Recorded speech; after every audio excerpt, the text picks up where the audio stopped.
ओम साई राम। सभी भक्तों को मैं अमिता बोल रही हूँ। माँ सरस्वती के आशीर्वाद से मैं कल अध्याय 2 का जो पार्ट 1 है वो अपलोड हो चुका है। आज अध्याय 2 का पार्ट 2 हम चर्चा करेंगे कि गुरु की आवश्यकता क्यों होती है। ये बाबा ने बताया था अध्याय 2 में। तो क्यों होती है, बाबा ने अपना इसमें उद्गार अपने जो कथन है वो प्रकट किए कि कि बिना गुरु के जो मार्ग होता है वो सुगम नहीं होता। उसमें अनेक कठिनाई होती हैं, जीवन में आने वाली अनेक समस्याएं होती हैं। तो गुरु की आवश्यकता हमारे जीवन में बहुत होती है, क्योंकि वो सही मार्गदर्शन देता है कि यहाँ ये काम हमें करना चाहिए, ये नहीं करना चाहिए। तो इस पे हेमांत पंत जी का कोई भी हेमांत पंत जी ने जो इसमें श्री साईं चरित्र अध्याय 2 में बताया है कि बाबा ने गुरु की आवश्यकता क्यों बताई, उस पर हम थोड़ा सा चर्चा करते हैं। उन्होंने कहा कि जब पथ प्रदर्शक भी साथ हो, अगर गुरु साथ है तो रास्ते में कोई कष्ट नहीं होगा। ये ऐसा बाबा ने बोला था। तुम सिंह, भेड़िए, जो भी उन्होंने एक उदाहरण दिया था, जानवर को लेके एक उदाहरण दिए थे, ये तुम्हारी मार्ग में रक्षा करेंगे, तुम्हें सीधे निर्दिष्ट स्थान पे पहुंचा देंगे जहां तुम्हें जाना है। इसलिए हमारे जीवन में गुरु की आवश्यकता बहुत होती है कि वो हमें मार्गदर्शन देता है कि हमें जीवन में कहाँ अपने लक्ष्य तक कैसे पहुंचना है और मार्ग में क्या क्या दुविधाएं आ सकती हैं, उससे कैसे बचना है, ये हमें गुरु ही बता सकता है। गुरु के आज्ञा के द्वारा जो है हम कोई भी काम में सफल नहीं हो सकते हैं।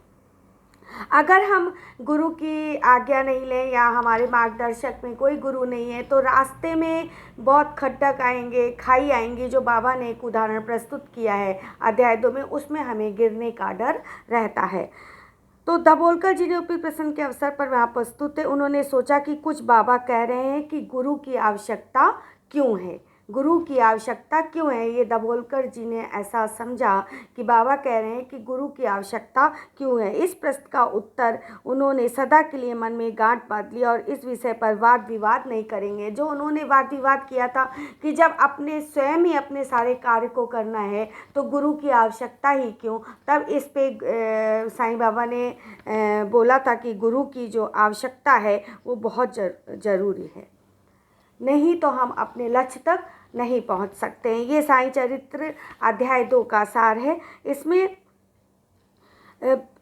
लाभ गुरु के उपदेश पालन में निधि। इस उपदेशों का वर्णन मूल अनुभूति के लिए राम को अपने गुरु वशिष्ठ और कृष्ण को अपने गुरु संदीपनी के शरण में जाना पड़ा था। यहाँ पे बाबा ने उदाहरण दिया कि अगर गुरु की आवश्यकता बहुत ज़रूरी है हमारे जीवन में, नहीं तो कोई भी मार्गदर्शक नहीं होता। उन्होंने उदाहरण प्रस्तुत किया, मार्ग में जो भी गड्ढे खाई उसमें हमें गिरने का डर रहता है। गड्ढे खाई का यहाँ मतलब होता है कि जो भी बाधाएं हमारे जीवन में आती हैं हमारे लक्ष्य को प्राप्त करने में, वो गुरु की सहायता से बहुत कम हो जाती हैं, क्योंकि गुरु हमें पहले ही उसके बारे में ज्ञान दे देते हैं और हमें आसानी से अपने लक्ष्य तक पहुंचने में सहायता होती है। तो उन्होंने इस तरह से इस अध्याय 2 में उदाहरण दिया कि जिस तरह श्री रामचंद्र जी को गुरु वशिष्ठ के शरण में जाना पड़ा और कृष्ण को संदीपनी गुरु के शरण में जाना पड़ा अपनी उन्नति को प्राप्त करने के लिए, श्रद्धा